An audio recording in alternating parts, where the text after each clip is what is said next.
Hello students, welcome you all once again on your own channel. और साथियों, आज की इस वीडियो लेक्चर में हम डिस्कस करने वाले हैं सेमेस्टर फर्स्ट के पब्लिक एडमिनिस्ट्रेशन के माइनर पेपर, जिसका हमारा टाइटल है basic concept of public administration में से कुछ इंपॉर्टेंट क्वेश्चंस और आंसर्स को। तो सेमेस्टर फर्स्ट के वे सभी स्टूडेंट्स जो माइनर पेपर के रूप में स्टडी कर रहे हैं पब्लिक एडमिनिस्ट्रेशन, आज का ये वीडियो लेक्चर उन सभी स्टूडेंट्स के लिए बहुत ही इंपॉर्टेंट रहने वाला है। साथियों, ये अपनी गनशॉट क्लास है, आप सभी जानते हैं कि गनशॉट क्लासेस के अंदर हम उन क्वेश्चंस की स्टडी करते हैं जो एग्जामिनेशन पॉइंट ऑफ व्यू से हमारे लिए बहुत ही इंपॉर्टेंट रहने वाले हैं। तो यूनिट वाइज हर एक टॉपिक में से कौन-कौन से इंपॉर्टेंट क्वेश्चंस हमारे लिए बन सकते हैं, उन सभी पे हम डिस्कशन करेंगे। लेकिन आगे बढ़े उससे पहले आप सभी से एक रिक्वेस्ट है कि यदि अभी तक आपने अपने इस चैनल एजुनेक्स विजडम को सब्सक्राइब नहीं करा है, तो please do subscribe the channel और बेल आइकन को जरूर प्रेस कर लें ताकि इसी प्रकार के यूज़फुल कंटेंट आप लोगों तक पहुँचते रहें। आगे बढ़ते हैं साथियों और बात करते हैं यूनिट फर्स्ट में से कौन-कौन से इंपॉर्टेंट क्वेश्चन हमारे लिए रह सकते हैं। तो सबसे पहला क्वेश्चन जो हमारे लिए एग्जामिनेशन पॉइंट ऑफ व्यू से इंपॉर्टेंट है, वो define public administration and explain it's basic objective.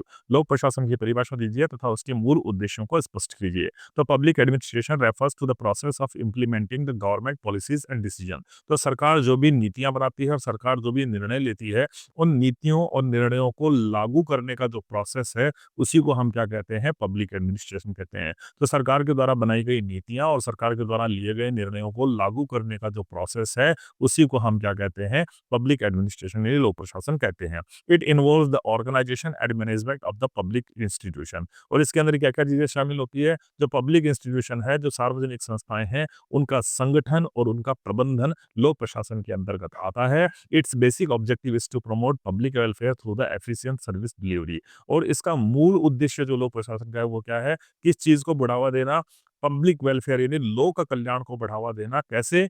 Efficient service delivery यानी प्रभावी सेवाएं लोगों को प्रदान करके लोक कल्याण को बढ़ावा देना ही लोक प्रशासन का उद्देश्य है। नेक्स्ट क्वेश्चन जो इस यूनिट में से हमारे लिए बनता है वो है public administration as an academic discipline. एक शैक्षणिक विषय के रूप में आप लोक प्रशासन को कैसे देखते हैं? तो public administration as a discipline studies administration structure, processes and functions. तो पब्लिक एडमिनिस्ट्रेशन को एज एन एकेडमिक स्टडी के रूप में जब आप पढ़ते हैं, तो इसमें क्या चीजें पढ़ते हैं आप?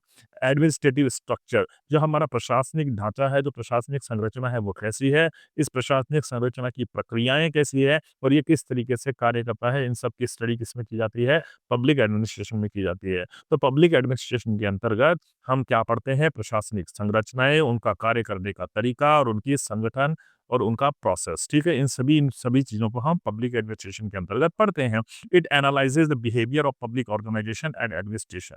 ठीक है, जो सार्वजनिक संस्थाएं हैं और जो हमारा प्रशासन है, उनका व्यवहार किस तरीका सा है, उस व्यवहार का विश्लेषण करने का काम क्या कौन करता है? आपका लोक प्रशासन करता है। It emphasises efficiency, accountability and public interest. और लोक प्रशासन किस चीज पर जोर देता है? एफिशिएंसी यानी पूर्ण दक्षता के साथ काम होना चाहिए, जवाबदेही के साथ काम होना चाहिए और लोक कल्याणमय काम होना चाहिए, जनहित का काम होना चाहिए। इस बात को प्रबल करता है हमारा पब्लिक एडमिनिस्ट्रेशन। ठीक है, नेक्स्ट क्वेश्चन इसमें से बनता है explain why public administration is regarded both as an art and science. Public administration की लोक प्रशासन को हम एक आर्ट और साइंस क्यों कहते हैं, यानी साइंस क्यों कहते हैं, विज्ञान क्यों कहते हैं और कला क्यों कहते हैं?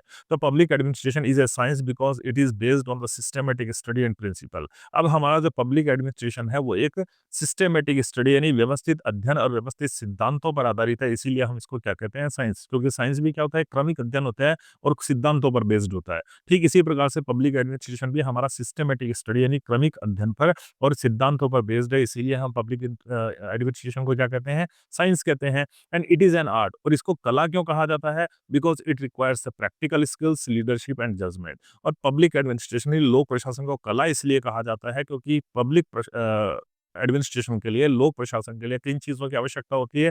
प्रैक्टिकल स्किल्स यानी व्यक्तिगत अनुभव की आपको इसमें रिक्वायरमेंट होती है। आपका व्यावहारिक कौशल क्या है उसकी रिक्वायरमेंट होती है। नेतृत्व की इसमें रिक्वायरमेंट हो रही है। जज्बा यानी निर्णय क्षमता की इसके अंदर आवश्यकता होती है, इसीलिए इसको एक आर्ट भी कहा जाता है, कला भी कहा जाता है। Effective administration depends on both theory and practice. और जो इफेक्टिव एडमिनिस्ट्रेशन है, जो प्रभावी शासन है, वो किस चीज पर निर्भर करता है? सिद्धांत और सिद्धांतों के साथ में व्यवहार, इन दोनों ही चीजों पर निर्भर करता है। इसीलिए पब्लिक एडमिनिस्ट्रेशन को हम एक आर्ट भी मानते हैं और साइंस भी मानते हैं, ठीक है? नेक्स्ट क्वेश्चन जो इसमें से हमारे लिए बनता है, explain the interdisciplinary nature of public administration. जो पब्लिक एडमिनिस्ट्रेशन है उसको अंतर विषयिक रूप में समझाइए। तो public administration is interdisciplinary, interdisciplinary विभिन्न विषयों से इसका संबंध कैसे है? कैसे है? क्योंकि इट ड्रॉज़ नॉलेज, इसमें ज्ञान कहाँ से? लोक प्रशासन के अंदर जो नॉलेज आया है वो कहाँ-कहाँ से आया है? पॉलिटिकल साइंस राजनीति विज्ञान से भी आया है, इकोनॉमिक्स से भी आया है, सोशियोलॉजी जो समाज विज्ञान है, सामाजिक विज्ञान है उससे भी आया है, लॉ यानी कानून से भी आया है और साइकोलॉजी यानी मनोविज्ञान से भी आया है। तो विभिन्न विषयों के जो ज्ञान है उसको समाहित किया गया है हमारे लोक प्रशासन के अंदर, इसीलिए लोक प्रशासन को हम क्या कहते हैं? इंटरडिसिप्लिनरी कहते हैं यानी अंतःविषयी कहते हैं। These disciplines help in understanding the governance and administration. और ये जो अलग-अलग इंटरडिसिप्लिनरी यानी अलग-अलग विषय को जो इसके अंदर शामिल किया गया है, अलग-अलग विषयों के ज्ञान को जो इसके अंदर शामिल किया गया है, इससे हमें मदद मिलती है कि हम गवर्नेंस यानी प्रशासन को और जो एडमिनिस्ट्रेशन है और उस शासन को बेहतर तरीके से समझ पाएँ। तो शासन और प्रशासन को बेहतर तरीके से समझने में हमारे मदद करता है लोक प्रशासन की अंतर्विषयी प्रकृति। This makes public administration comprehensive in nature. और इसीलिए हमारा पब्लिक एडमिनिस्ट्रेशन क्या बन गया है? व्यापक बन गया है, ठीक है? नेक्स्ट क्वेश्चन इसमें से जो बनता है, explain the scope of public administration in modern state. आधुनिक राज्य की हम बात करें तो पब्लिक एडमिनिस्ट्रेशन का स्कोप यानी क्षेत्र क्या-क्या है? तो the scope of public administration is wide and expanding in modern state. आधुनिक राज्य में अगर हम बात करें, आधुनिक वर्तमानी एक राज्य में अगर हम बात करें तो जो पब्लिक एडमिनिस्ट्रेशन है उसका क्षेत्र बहुत ही ज़्यादा क्या हो गया है? व्यापक और विस्तृत हो गया है। इट इंक्लूड्स ऑर्गनाइजेशन, इसके अंदर जो संस्थाएँ हैं उनको शामिल कर दिया गया है, संगठनों को शामिल किया कर दिया गया है। पर्सनल यानी जो व्यक्ति है, कार्मिक है, उनको इसके अंदर शामिल कर दिया गया है। फाइनेंशियल एडमिनिस्ट्रेशन जो वित्तीय प्रबंध है, उसको भी पब्लिक एडमिनिस्ट्रेशन में शामिल कर दिया गया है और पॉलिसी इम्प्लीमेंटेशन और जो नीतियाँ हैं, उनको लागू करने का काम भी पब्लिक एडमिनिस्ट्रेशन के अंदर ही शामिल कर दिया गया है। तो इतनी चीज़ें शामिल हो जाने के कारण ही हमारा पब्लिक एडमिनिस्ट्रेशन क्या बन गया है? वाइड यानी विस्तृत और व्यापक बन गया है। It also covers the welfare and the developmental activities. और इतना ही नहीं, इसके साथ ही जो लोक कल्याण की जितनी भी कार्य हैं और जो विकास के जितने भी कार्य हैं, वो भी किसके अंतर्गत आते हैं? लोक प्रशासन के अंतर्गत ही आते हैं। नेक्स्ट क्वेश्चन है, distinguish between the traditional and the modern scope of public administration. जो परंपरागत रूप था पब्लिक एडमिनिस्ट्रेशन का और जो वर्तमान रूप है पब्लिक एडमिनिस्ट्रेशन का, उसके बीच में अंतर क्या है? तो परंपरागत रूप से अगर हम देखें, तो public administration was limited to the law and order and revenue function. अगर परंपरागत रूप से देखा जाए, तो जो पब्लिक एडमिनिस्ट्रेशन था, वो सीमित था। कहाँ तक सीमित था, कहाँ तक लिमिटेड था? लॉ एंड ऑर्डर, ठीक है? कानून और व्यवस्था तक और रेवेन्यू फंक्शंस, और रेवेन्यू फंक्शंस का मतलब क्या हो गया? राजस्व कार्य। तो अगर परंपरागत रूप से देखें तो हमारे पब्लिक एडमिनिस्ट्रेशन यानी लोक प्रशासन की सीमाएँ थी और वो कानून और व्यवस्था और जो राजस्व कार्य थे उसकी सीमाएँ वहीं तक थी। केवल यही स्टडी हमारे लोक प्रशासन के अंतर्गत आती थी। लेकिन वर्तमान युग की बात करें, मॉडर्न इरा की अगर हम बात करें, तो it performs welfare and the developmental roles. ये कल्याणकारी योजनाओं के साथ-साथ विकासात्मक भूमिका को भी अदा करता है। This change reflect the growth of the welfare state. और ये चेंज, ये परिवर्तन जो लोक प्रशासन के अंदर आया है, वो इस चीज़ को दर्शाता है कि जो आपका स्टेट है, जो राज्य है, उसकी प्रवृत्ति कैसी होती जा रही है, लोक कल्याणकारी प्रवृत्ति होती जा रही है। यानी राज्य जो है वो लोगों के कल्याण के लिए कार्य करने लगे हैं, ठीक है? नेक्स्ट क्वेश्चन जो बनता है, explain the significance of public administration. लोक प्रशासन का महत्व क्या है? तो public administration plays a crucial role in implementing the government policies. Public administration एक बहुत ही महत्वपूर्ण भूमिका निभाता है, क्रूशियल रोल निभाता है किसके अंदर?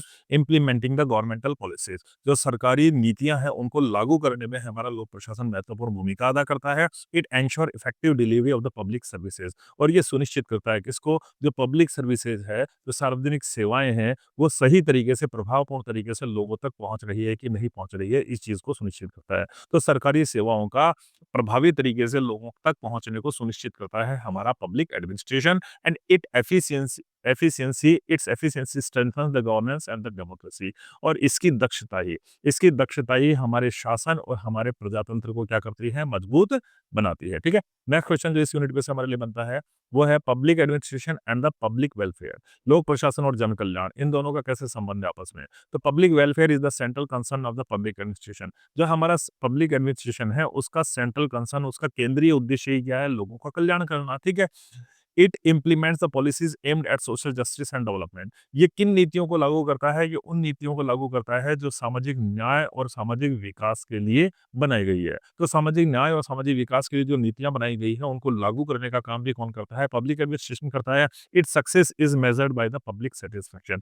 लोक प्रशासन कितना सफल है, इसका मेज़रमेंट कैसे किया जाता है? कि लोग प्रशासन से कितने ज़्यादा संतुष्ट हैं, उसी से लोक प्रशासन की सफलता को मापा जाता है। ठीक है? नेक्स्ट क्वेश्चन जो बनता है, distinguish between the public administration and the private administration. लोक प्रशासन और निजी प्रशासन में अंतर क्या है? तो public administration is a service oriented and the works for the public interest. लोक प्रशासन का अर्थ क्या हो गया? Service oriented. सर्विस ओरिएंटेड यानी सेवा प्रदान होता है, and works for the public interest, और जनहित के अंदर ये कार्य करता है। Private administration is profit oriented and flexible in nature. जबकि जो प्राइवेट एडमिनिस्ट्रेशन होता है, जो निजी प्रशासन होता है, वो प्रॉफिट ओरिएंटेड यानी पूरी तरह वो लाभ के जो उद्देश्य है उसके ऊपर सेंटर्ड होता है, एंड फ्लेक्सिबल इन नेचर, और वो थोड़ा-सा लचीला भी होता है। Accountability differ significantly in both system. और जवाबदेही की बात की जाए तो दोनों में ही उत्तरदायी की जो प्रकृति है वो स्पष्ट रूप से बहुत ज़्यादा उसके अंदर अंतर दिखाई देता है। ठीक है? नेक्स्ट क्वेश्चन जो इस यूनिट में से हमारे लिए बनता है, role of public administration in a welfare state. कल्याणकारी राज्य में लोक प्रशासन की भूमिका क्या होती है? तो in a welfare state public administration performs the developmental and the social function.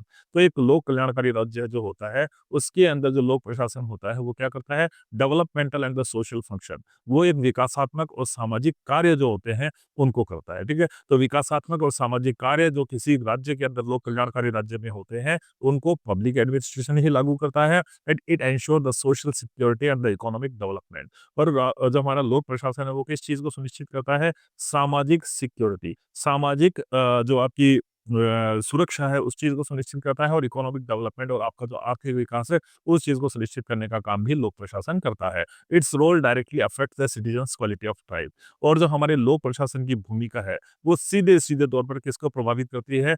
Citizens quality of life. जो लोगों का जीवन स्तर है, जो लोगों के जीवन की गुणवत्ता है, उसको प्रभावित करती है हमारे लोक प्रशासन की भूमिका। ठीक है? नेक्स्ट क्वेश्चन जो इस यूनिट में से हमारे लिए बनता है, explain the concept of accountability in public administration. लोक प्रशासन में उत्तरदायित्व की अवधारणा को स्पष्ट कीजिए। तो accountability means answerability for the public officials in the public and the legislature. ठीक है? तो उत्तरदायित्व का अर्थ क्या होता है? उत्तरदायित्व का ये अर्थ होता है कि सार्वजनिक अधिकारियों का जनता और विधायिका के प्रति जवाबदेह होना। ठीक है? तो जो पब्लिक ऑफिशियल्स हैं, जो सार्वजनिक अधिकारी हैं, वो जनता के प्रति और हमारी जुडिशरी जो है, विधायिका जो है, उसके प्रति जवाबदेह होते हैं, यानी सरकारी अधिकारियों की जवाबदेहिता तय होती है। It ensures transparency and responsible administration. और हमारा लोक प्रशासन ही है जो किस चीज़ को सुनिश्चित करता है? शासन में पारदर्शिता, ट्रांसपेरेंसी को सुनिश्चित करता है, और रिस्पांसिबल एडमिनिस्ट्रेशन और जिम्मेदार प्रशासन को सुनिश्चित करता है। Accountability prevents the misuse of power. और जब सरकारी अधिकारी जवाबदेह हो जाएंगे, अपने कार्यों के लिए जिम्मेदार हो जाएंगे, तो उससे क्या नहीं होगा? मिसयूज ऑफ पावर यानी शक्तियों का दुरुपयोग नहीं होगा। तो इसको रोकने का काम भी हमारा लोक प्रशासन करता है। ठीक है? नेक्स्ट क्वेश्चन है, public administration and the rule of law. लोक प्रशासन और विधि का शासन, इन दोनों को आप कैसे देखते हैं? तो public administration functions under the rule of law. जो लोक प्रशासन है, वो किसके अंतर्गत कार्य करता है? रूल ऑफ लॉ यानी शासन के अंदर विधि के शासन के अंतर्गत कार्य करता है। All administrative actions are governed by the legal provisions. जितने भी प्रशासनिक कार्य हैं, वो सारे के सारे क्या होते हैं? कानूनी प्रावधानों के द्वारा नियंत्रित किए होते हैं। यानी प्रशासन जितने भी कार्य करेगा, उनके ऊपर कहीं न कहीं कानूनी नियंत्रण रहता है। This ensures fairness and the equality in administration. और यही चीज़ है जो किस चीज़ को सुनिश्चित करती है? फेयरनेस यानी निष्पक्षता को सुनिश्चित करती है, और इक्वालिटी इन एडमिनिस्ट्रेशन प्रशासन में समानता को सुनिश्चित करती है। ठीक है? नेक्स्ट क्वेश्चन इसमें से जो बनता है, पब्लिक एडमिनिस्ट्रेशन एंड डेमोक्रेसी। लोक प्रशासन और लोकतंत्र को आप किस तरीके से देखते हैं? तो public administration supports the democratic governance. जो पब्लिक एडमिनिस्ट्रेशन होता है, वो किस चीज़ को सपोर्ट करता है? समर्थन देता है? डेमोक्रेटिक गवर्नमेंट, लोकतांत्रिक प्रशासन को सपोर्ट करता है। It ensures continuity of administration despite the political change. अब जो लोक प्रशासन होता है ना, वो एक चीज़ को सुनिश्चित करता है, ये भैया शासन जो है ना, उसकी निरंतरता बनी बनी रहनी चाहिए, भले ही किसी भी प्रकार का राजनीतिक परिवर्तन हो जाए। यानी सरकारें आती रहेगी, सरकारें जाती रहेगी, लेकिन शासन जो है ना, वो निरंतर सही रूप में चलना ही चाहिए। इस चीज़ को एंश्योर सुनिश्चित करने का काम ही आपका पब्लिक एडमिनिस्ट्रेशन करता है। Neutrality and the professionalism strengthen the democracy. और न्यूट्रलिज्म, न्यूट्रलिज्म यानी तटस्थता, किसी के प्रति फेवर ना करना, और उसके साथ ही जो प्रोफेशनलिज्म है, वही हमारी डेमोक्रेसी को क्या करता है? प्रजातंत्र को मजबूत करता है। ठीक है? नेक्स्ट क्वेश्चन इनमें से देख लेते हैं फर्स्ट यूनिट में लॉन्ग क्वेश्चन हमारे लिए कौन-कौन से बनते हैं, ठीक है? तो सबसे पहला क्वेश्चन जो लॉन्ग क्वेश्चन हमारे लिए फर्स्ट यूनिट से बनता है वो है discuss the meaning, nature and the scope of public administration. Very important question है एग्जामिनेशन पॉइंट ऑफ व्यू से। लोक प्रशासन का अर्थ, स्वरूप और क्षेत्र का विवेचन कीजिए। सेकंड क्वेश्चन है explain the significance of public administration and examine its role in a modern welfare state. लोक प्रशासन के महत्व को स्पष्ट कीजिए तथा आधुनिक कल्याणकारी राज्य में इसकी भूमिका का परीक्षण कीजिए। And distinguish between the public administration and the private administration and explain its basis of the difference। तो पब्लिक एडमिनिस्ट्रेशन और प्राइवेट एडमिनिस्ट्रेशन इन दोनों में क्या अंतर है और उनके अंतर का आधार क्या है, इस चीज़ को एक्सप्लेन कीजिए। तो ये कुछ इंपॉर्टेंट क्वेश्चन है जो हमारी यूनिट फर्स्ट में से बनते हैं। इनके आंसर आपको एक पीडीएफ है जो अपने टेलीग्राम चैनल पर अपलोड कर दी जाएगी, जिसका लिंक आपको डिस्क्रिप्शन बॉक्स में मिल जाएगा। वहाँ से आप उसको पीडीएफ को डाउनलोड करके इन क्वेश्चंस के आंसर्स देख सकते हैं, ठीक है? आगे बढ़ते हैं यूनिट सेकंड की तरफ और देखते हैं यूनिट सेकंड में से कौन-कौन से इंपॉर्टेंट क्वेश्चन हमारे लिए बन सकते हैं। पहला क्वेश्चन जो यूनिट फर्स्ट में सेकंड में से हमारे लिए बनता है, what is new public administration? NPA यानी न्यू पब्लिक एडमिनिस्ट्रेशन क्या है? तो new public administration is an approach that emphasises the social equality and value in administration. तो नवीन लोक प्रशासन जिसे हम कहते हैं, वो प्रशासन में सामाजिक समानता और मूल्यों पर बल देता है, ठीक है? तो न्यू पब्लिक एडमिनिस्ट्रेशन, ये नया जो लोक प्रशासन है, वो किस चीज पर जोर देता है? सोशल इक्वलिटी यानी सामाजिक समानता एंड वैल्यू इन एडमिनिस्ट्रेशन, और प्रशासन के अंदर वैल्यू वैल्यू यानी मूल्य जो होते हैं उनके ऊपर बल देता है। It emerged as a reaction against the value neutral traditional administration. और ये नए लोक प्रशासन का जन्म क्यों हुआ? क्योंकि हमारा जो ट्रेडिशनल एडमिनिस्ट्रेशन जहाँ था, जो परंपरागत प्रशासन था, वो वैल्यू न्यूट्रल था, उसमें मूल्यों को कहीं स्थान नहीं दिया गया था। इसीलिए उसकी प्रतिक्रिया स्वरूप हमारे एनपीए यानी न्यू पब्लिक एडमिनिस्ट्रेशन का जन्म हुआ। It focuses on represent responsiveness to the social net, और इसका ध्यान सामाजिक आवश्यकताओं के प्रति उत्तरदायित्व पर होता है।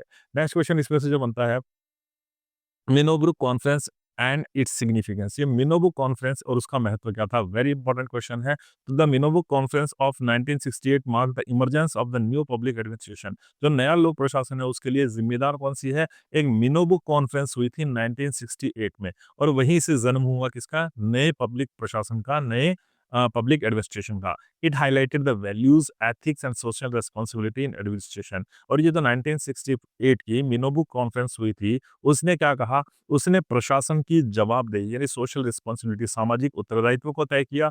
एथिक्स, एथिक्स का मतलब क्या होता है? जो जो आपके एथिक्स यानी आपके मैनर्स, काम करने का तरीका, और वैल्यूज, वैल्यूज यानी आपकी नैतिकता। तो प्रशासन के अंदर मूल्यों को, प्रशासन के अंदर नैतिकता को, और प्रशासन के अंदर सामाजिक उत्तरदायित्व पर जोर दिया गया। कब? मिनोबुक कॉन्फ्रेंस 1968 में। Dwight Waldo played the key role in it. और जो मुख्य व्यक्ति इसके अंदर इन्वॉल्व था वो कौन था? ड्वाइट वॉल्डो ने इसके अंदर प्रमुख भूमिका को निभाया था, ठीक है? नेक्स्ट क्वेश्चन इसमें से बनता है, social equity in public administration. जो पब्लिक एडमिनिस्ट्रेशन है उसके अंदर सोशल इक्विटी, सोशल इक्विटी का मतलब क्या होता है? जो सामाजिक समानता होती है, ठीक है? उसको किस तरीके से आप देखते हैं? तो social equity is the core concept of new public administration.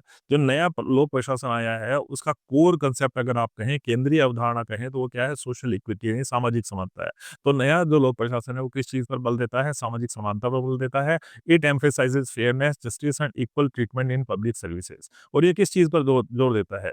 Fairness यानी निष्पक्षता पर, न्याय पर, and equal treatment in public services. और जो सार्वजनिक सेवाएं हैं ना, वो समान व्यवहार के साथ सभी को मिले, उस चीज पर ये बल देता है। Efficiency is considered incomplete without equity. तो दक्षता जो है, ठीक है, नया लोक प्रशासन क्या कहता है कि दक्षता अधूरी मानी जाएगी। कब? जब तक समानता नहीं होगी। तो समानता के बिना आपकी दक्षता को अपूर्ण मानता है आपका ये नया पब्लिक एडमिनिस्ट्रेशन, ठीक है? नेक्स्ट क्वेश्चन जो इसमें से हमारे लिए बनता है वो है, value oriented nature of public administration. नवीन लोक प्रशासन की मूल्य प्रवृत्ति किस तरीके से आप समझते हैं? तो new public administration reject the idea of the value neutral, accepts justice, quality and ethics as guiding principle. Administration is viewed as a tool of social change. तो नवीन लोक प्रशासन मूल्य निरपेक्षता की अवधारणा को अस्वीकार करता है, यानी वो कहता है कि मूल्य शामिल होने चाहिए प्रशासन के अंदर, ठीक है? गैर जिम्मेदाराना व्यवहार स्वीकार नहीं किया जाएगा, जवाबदेहिता तय होगी, मूल्य तय होगा गवर्नेंस में, ठीक है? यह न्याय, समानता और नैतिकता को मार्गदर्शक सिद्धांत मानता है, ठीक है? तो नवीन लोक प्रशासन क्या कहता है? एक तो जस्टिस होना चाहिए, समानता, सोशल इक्विटी होनी चाहिए, और मोरालिटी यानी नैतिकता होनी चाहिए, एथिक्स होने चाहिए, ठीक है? प्रशासन को सामाजिक परिवर्तन का माध्यम माना जाता है, और प्रशासन यानी लोक प्रशासन को क्या माना जाता है? कि सामाजिक परिवर्तन समाज में आने चाहिए, ठीक है? नेक्स्ट क्वेश्चन जो इसमें से हमारे लिए बनता है, what is public choice theory? लोक चयन का सिद्धांत क्या है? Public choice theory applies economic principles of the political and the administrative decision making. जो लोक चयन सिद्धांत है, वो आर्थिक सिद्धांतों को राजनीतिक और प्रशासनिक निर्णयों पर लागू करता है, ठीक है? तो जो लोक चयन सिद्धांत है, वो आर्थिक सिद्धांतों को, इकोनॉमिक प्रिंसिपल्स को राजनीति और एडमिनिस्ट्रेटिव डिसीजन यानी प्रशासनिक निर्णयों पर लागू करता है। It assumes individuals are rational and self interested, ठीक है? अब ये किस धारणा को मानता है? ये इस धारणा को मानता है, ये व्यक्ति जो होते हैं, वो व्यक्ति क्या होते हैं? रेशनल यानी तर्कसंगत होते हैं एंड सेल्फ इंटरेस्टेड यानी स्वार्थी प्रवृत्ति के लोग होते हैं। Public official also seek personal gains. इसीलिए लोक प्रशासन या पब्लिक चॉइस थ्योरी ये कहती है कि जो सार्वजनिक अधिकारी होते हैं, कहीं न कहीं वो क्या चाहते हैं? व्यक्तिगत लाभ भी चाहते हैं। Function of public choice theory. Public choice theory ने लोक चयन के सिद्धांत की मूल मान्यता क्या है? तो the main assumption of public choice theory is rational self interest. जो लोक चयन का सिद्धांत है वो ये कहता है कि तर्क संगत और स्वार्थ है, ठीक है? वो ये कहता है कि तर्क संगत स्वार्थ है। Bureaucrats aim to maximise budgets and power. जो ब्यूरोक्रेट्स होते हैं, वो नौकरशाह जो होते हैं, वो क्या करना चाहते हैं? किस चीज को बढ़ाना चाहते हैं? अपनी शक्ति को और बजट को बढ़ाना चाहते हैं। Politician seek votes and electoral success. और जो राजनीतिज्ञ हैं, वो किस चीज को चाहते हैं? वो वोट के लिए और इलेक्टोरल सक्सेस यानी चुनावी सफलता को ही पाना उनका एकमात्र उद्देश्य होता है, ठीक है? नेक्स्ट क्वेश्चन इसमें से जो हमारे लिए बनता है वो है public choice theory and bureaucracy. लोक चयन का सिद्धांत और नौकरशाही, इन दोनों को आप कैसे देखते हैं? तो public choice theory views bureaucracy as self serving. जो लोक चयन का सिद्धांत है वो नौकरशाही को कैसा मानता है? सेल्फ सर्विंग यानी स्वार्थ से प्रेरित मानता है। वो ये मानता है कि जितने भी सार्वजनिक नौकर होते हैं, सार्वजनिक अधिकारी होते हैं, सरकारी अधिकारी होते हैं, वो कहीं ना कहीं स्वार्थ से प्रेरित होते हैं। It argues that bureaucratic expansion leads to inefficiency. इसीलिए आपकी जो पब्लिक चॉइस थियरी है, जो लोक चयन सिद्धांत है, वो ये कहता है कि नौकरशाही के विस्तार से क्या हो जाएगा? इनएफिशिएंसी यानी अक्षमता पैदा हो जाएगी। बजट मैक्सिमाइजेशन इज ए की कंसर्न। और बजट का अधिकतम कर देना ही इसकी सबसे ज्यादा समस्या मानी गई है, ठीक है? नेक्स्ट क्वेश्चन जो हमारे लिए बनता है, meaning of the new public management. ये न्यू पब्लिक मैनेजमेंट यानी नवीन लोक प्रबंधन का अर्थ क्या है? New public management is an approach. New public management is an approach. और ये क्या कौन सी अप्रोच मानी जाती है इसको? New public management. New public management is an approach that applies private sector technique to public administration. जो नवीन लोक प्रबंधन है वो लोक प्रशासन में निजी क्षेत्र की तकनीकों का प्रयोग करता है। It emphasises performance and result. और ये किस चीज पर जोर देता है? ये दक्षता और प्रदर्शन के परिणामों पर बल देता है। इट इमर्ज्ड इन 1980s और इसकी उत्पत्ति कब हुई थी? 1980 के अंदर हुई थी। अब बढ़ते हैं आगे नेक्स्ट क्वेश्चन पर। तो नेक्स्ट क्वेश्चन जो इस यूनिट में से हमारे लिए इंपॉर्टेंट बन सकता है वो है मार्केट ओरिएंटेशन इन न्यू पब्लिक मैनेजमेंट। तो न्यू पब्लिक मैनेजमेंट एनपीएम जिसे हम कहते हैं, उसमें लोक प्रबंधन में बाजार उन्मुखता से आप क्या समझते हैं? तो new public management promotes competition and market mechanism. जो न्यू पब्लिक मैनेजमेंट आया है वो क्या करता है? किस चीज को बढ़ावा देता है? तो प्रतिस्पर्धा को बढ़ावा देता है और मार्केट मैकेनिज्म यानी बाजार तंत्र को बढ़ावा देता है। It supports privatisation and outsourcing. ये किस चीज़ का समर्थन करता है? एक तो प्राइवेटाइजेशन यानी जो निजीकरण है उसका सपोर्ट करता है। आउटसोर्सिंग आउटसोर्सिंग यानी बाहर से कार्यों को करवाने का समर्थन करता है। These tools aim to improve the service efficiency. और ये प्राइवेटाइजेशन और आउटसोर्सिंग का यूज़ क्यों किया जा रहा है एनपीएम के अंदर? ताकि जो सर्विस एफिशिएंसी है, सेवाओं की दक्षता है, उनको बढ़ाया जा सके। नेक्स्ट क्वेश्चन जो इस यूनिट में से इंपॉर्टेंट आता है, citizen as customer in NPM. तो न्यू जो हमारा मैनेजमेंट है उसमें सिटीजन को किस रूप में देखा जाता है? कस्टमर के रूप में देखा जाता है। तो न्यू पब्लिक मैनेजमेंट क्या करता है? NPM treat citizens as customers for public services. जो एनपीएम है वो नागरिकों को किस तरीके से उनके साथ व्यवहार करता है? नागरिकों को वो क्या मानता है? कस्टमर्स की तरह व्यवहार मानता है, ठीक है? तो नागरिकों को सार्वजनिक सेवाओं के ग्राहक माना जाता है। Service quality and satisfaction are emphasised. और सर्विस क्वालिटी ने सेवा की गुणवत्ता और संतुष्टि पर जोर दिया जाता है। Promotes indicators replace rule based control. और नियम आधारित नियंत्रण के स्थान पर प्रदर्शन सूचनक अपनाए जाते हैं, ठीक है? नेक्स्ट क्वेश्चन आता है differentiate between NPA and NPM. जो न्यू पब्लिक मैनेजमेंट है और न्यू पब्लिक एडमिनिस्ट्रेशन, उसके बीच का डिफरेंस समझाइए। तो NPA emphasise social equity and democratic values.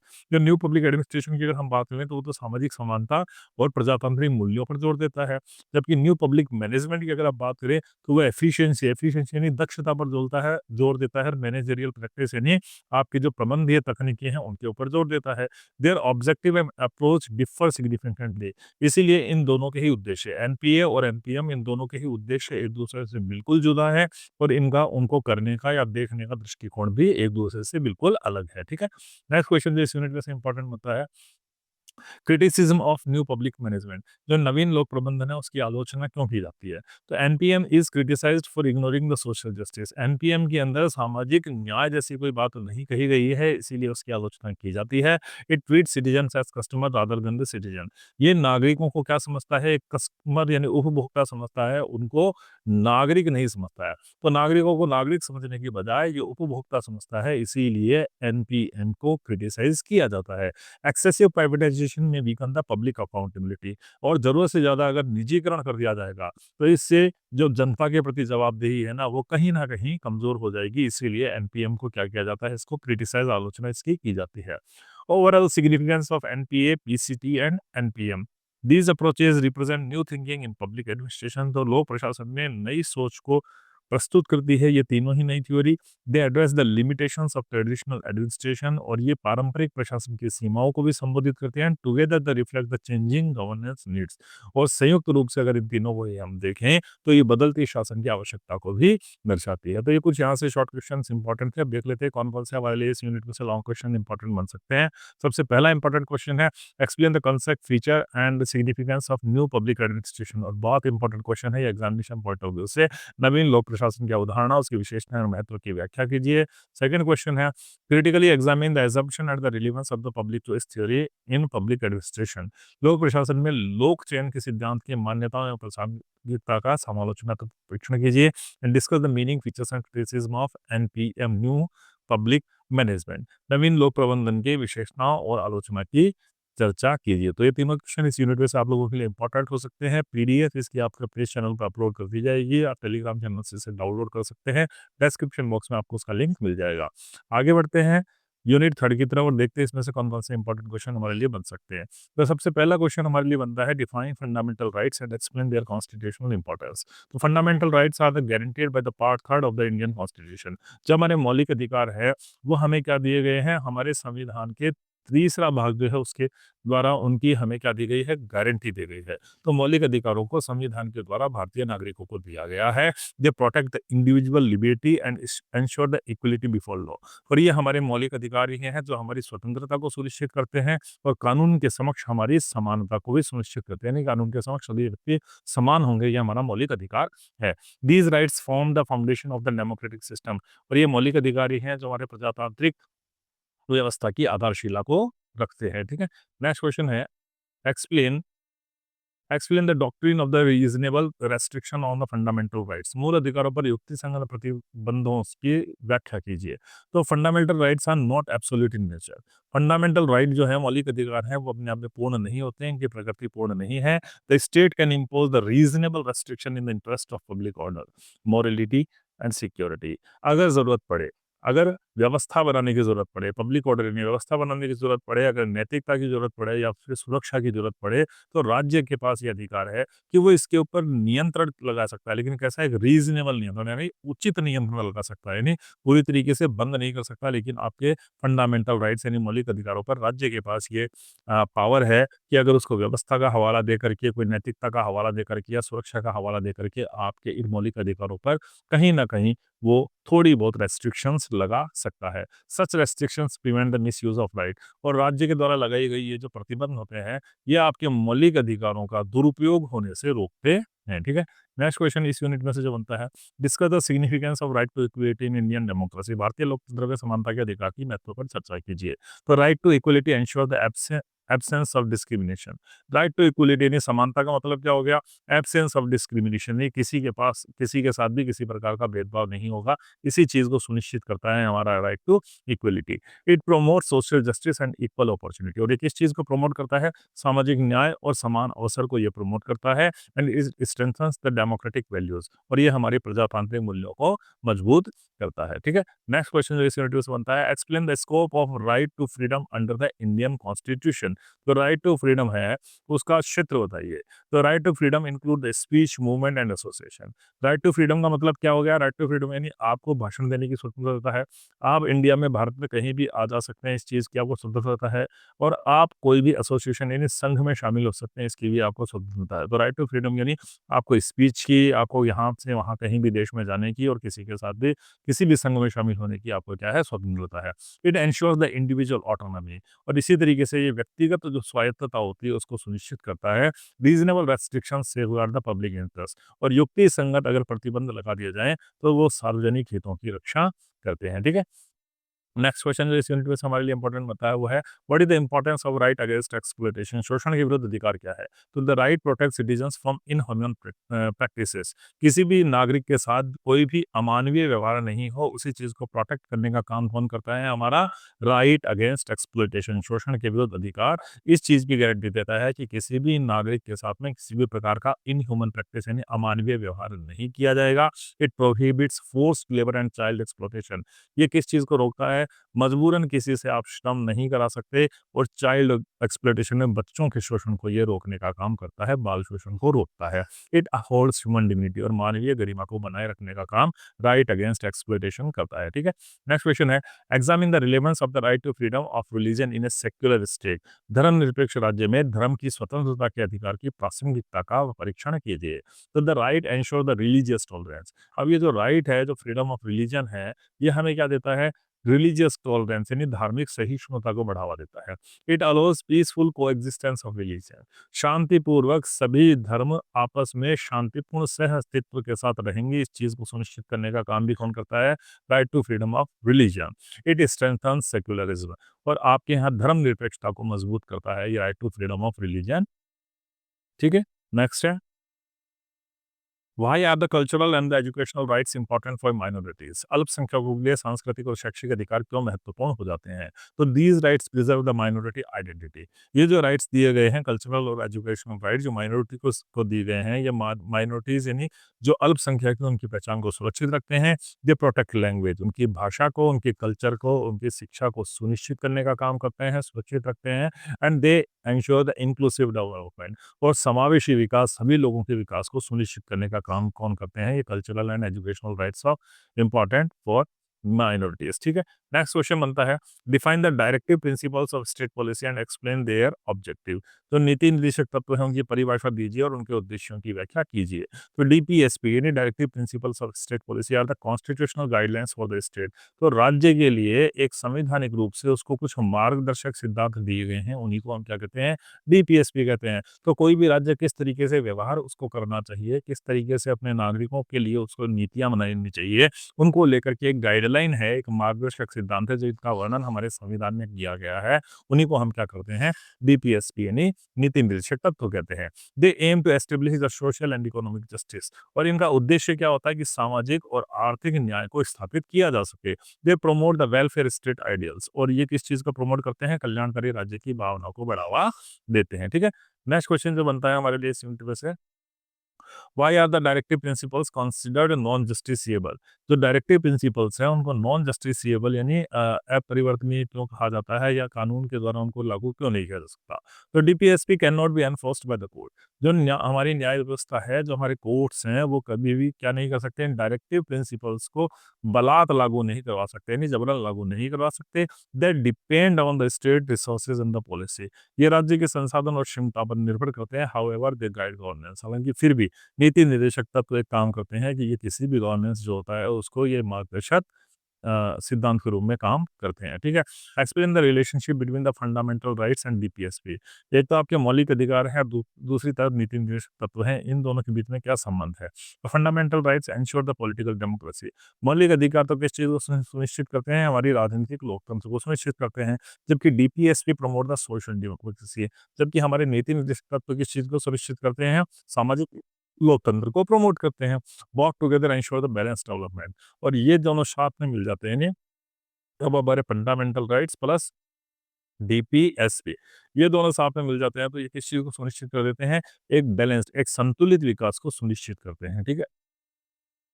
Next question जो इसमें से इंपॉर्टेंट बनता है, define fundamental duties and mention their constitutional sources. जो फंडामेंटल ड्यूटीज यानी हमारे मौलिक कर्तव्य होता है कुछ, वो हमारे संविधान में कहाँ पे रोक दिए गए हैं। तो fundamental duties are the moral applications of the citizen. तो भारत के जो नागरिक हैं उनकी मॉरल ऑब्लिगेशन यानी हमारी नैतिक कुछ बाध्यताएं भी हैं, नैतिक हमारे कुछ दायित्व भी हैं जो हमें करने चाहिए, उन्हीं को हम क्या कहते हैं, हमारी फंडामेंटल ड्यूटीज यानी मौलिक कर्तव्य कहते हैं। They were added by the 42nd amendment act 1976। तो 1976 में ठीक आपातकाल के बाद में, इमरजेंसी के बाद में संविधान के अंदर 42nd अमेंडमेंट किया गया और उसमें किसको शामिल किया गया, हमारे इन फंडामेंटल ड्यूटीज यानी मौलिक कर्तव्यों को भी शामिल किया गया। They promote the responsible citizenship. और इन्हीं के माध्यम से हम क्या बनते हैं, एक जिम्मेदार नागरिक बनते हैं, यानी हमारी उत्तरदायिता को भी ये सुनिश्चित करते हैं। ठीक है। Explain the significance of fundamental duties in a democratic system. लोकतांत्रिक व्यवस्था में मूल कर्तव्यों के महत्व की व्याख्या कीजिए। Fundamental duties promote discipline and unity. तो फंडामेंटल ड्यूटीज यानी आपके जो मौलिक कर्तव्य होते हैं वो किस चीज को बढ़ावा देते हैं, तो अनुशासन को, और दूसरी यूनिटी यानी एकता को बढ़ावा देते हैं।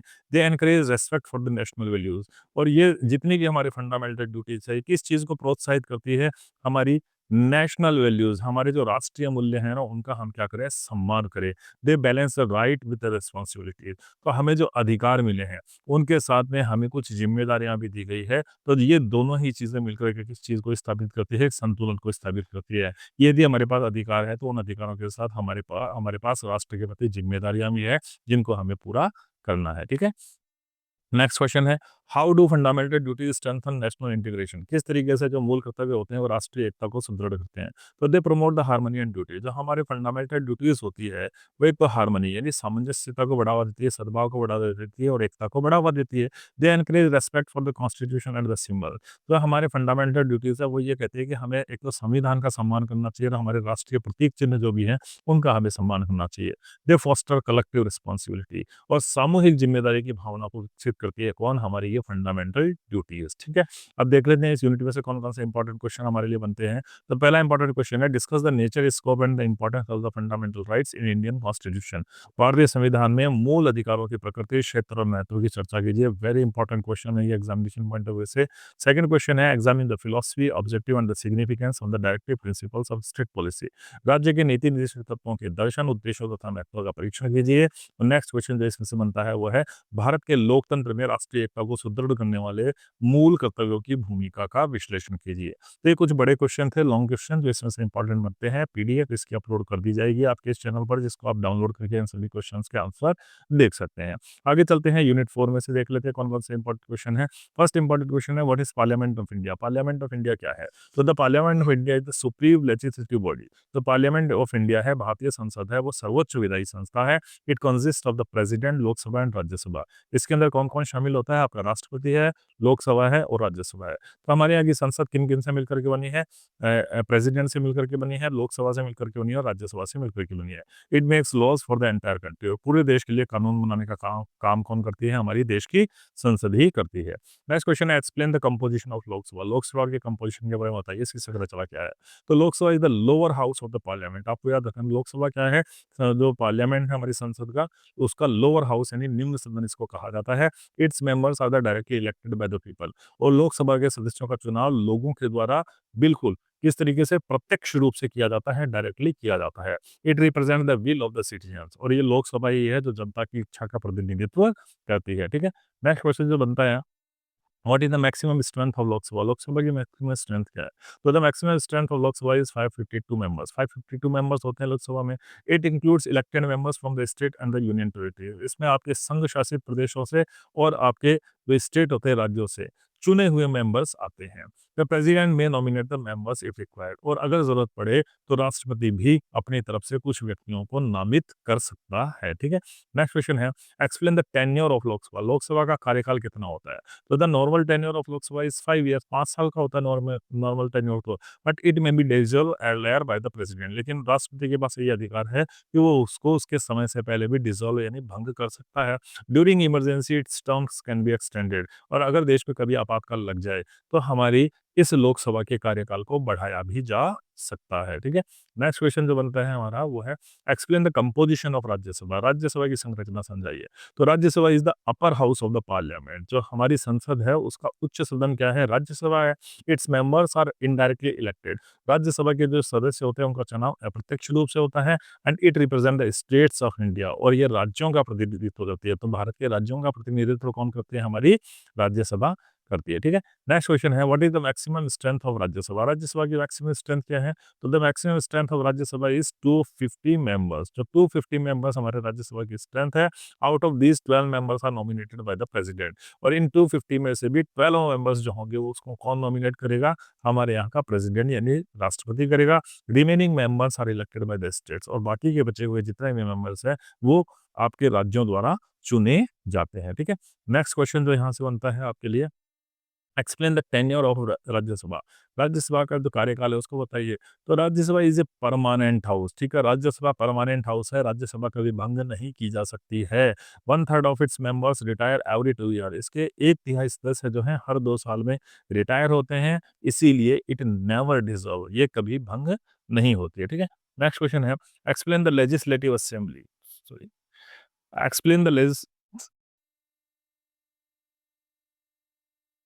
नेक्स्ट क्वेश्चन आपका है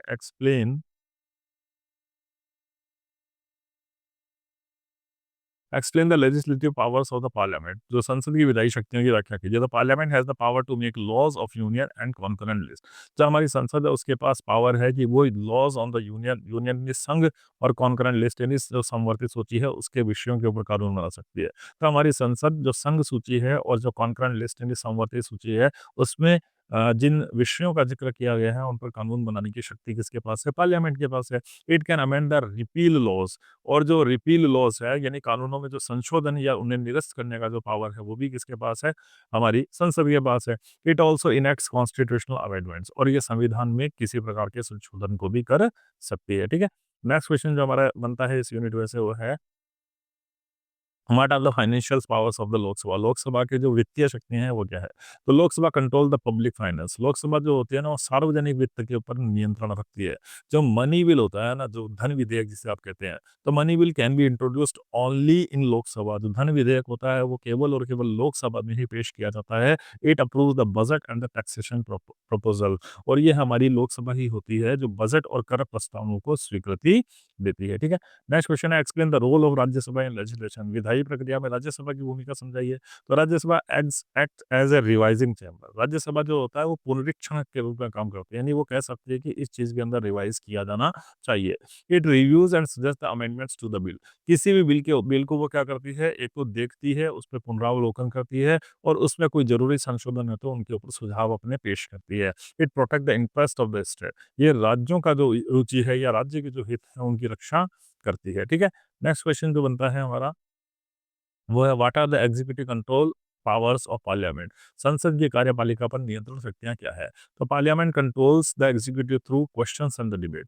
जो संसद होती है उसके अंदर क्या होता है? क्वेश्चन यानी प्रश्न के सत्र होते हैं और क्या होता है?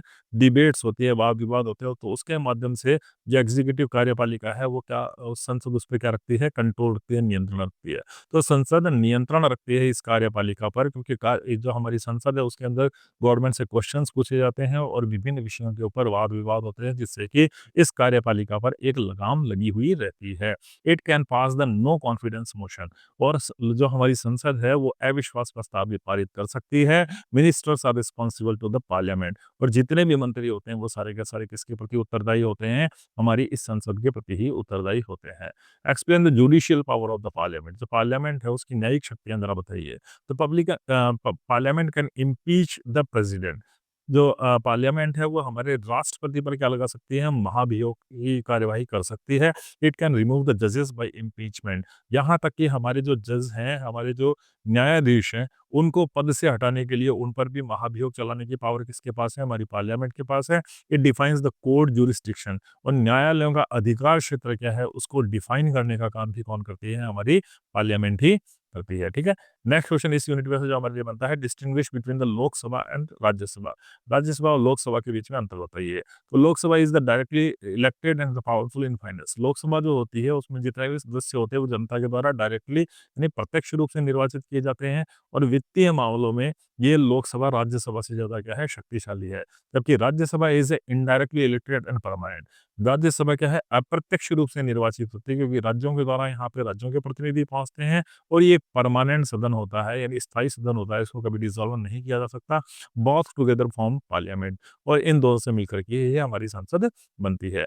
अब कुछ इंपॉर्टेंट क्वेश्चन देख लेते हैं लॉन्ग टाइप कौन-कौन से बन सकते हैं। तो सबसे पहला क्वेश्चन जो इस यूनिट में से हमारे लिए बनता है वो है discuss the composition powers and the functions of the Lok Sabha. Lok Sabha की संरचना, शक्तियों तथा कार्यों की विस्तृत विवेचना कीजिए। Explain the composition, function and the power of the Rajya Sabha and evaluate its roles in the Indian parliament. Rajya Sabha की संरचना, कार्यों और शक्तियों की व्याख्या कीजिए तथा भारतीय संसद में उसकी भूमिका का मूल्यांकन कीजिए, ठीक है? तो ये कुछ क्वेश्चन थे जो हमारे यहाँ से बनते हैं। उम्मीद करता हूँ कि आपको ये सभी क्वेश्चन समझ में आ गए होंगे। लॉन्ग क्वेश्चन जितने भी हैं उनकी जो पीडीएफ है आंसर वाली वो आपके इस चैनल के ऊपर अपलोड कर दी जाएगी। तो ये जो पीडीएफ आपकी है उसका डिस्क्रिप्शन बॉक्स के अंदर आपको क्या मिल जाएगा लिंक मिल जाएगा। वहाँ से उस पीडीएफ को आप टेलीग्राम चैनल के थ्रू डाउनलोड कर सकते हैं। यहाँ पे आकर के आपकी ये चारों यूनिट खत्म होती है। उम्मीद करता हूँ कि आपको ये पेपर पूरा समझ में आ गया होगा। देखने के लिए आप सभी का बहुत-बहुत धन्यवाद। बने रहिए हमारे साथ, शेयर करिए, सब्सक्राइब करिए और लाइक ज़रूर करिएगा। मिलते हैं जल्दी ही आपसे नेक्स्ट वीडियो में, तब तक के लिए बाय, टेक केयर।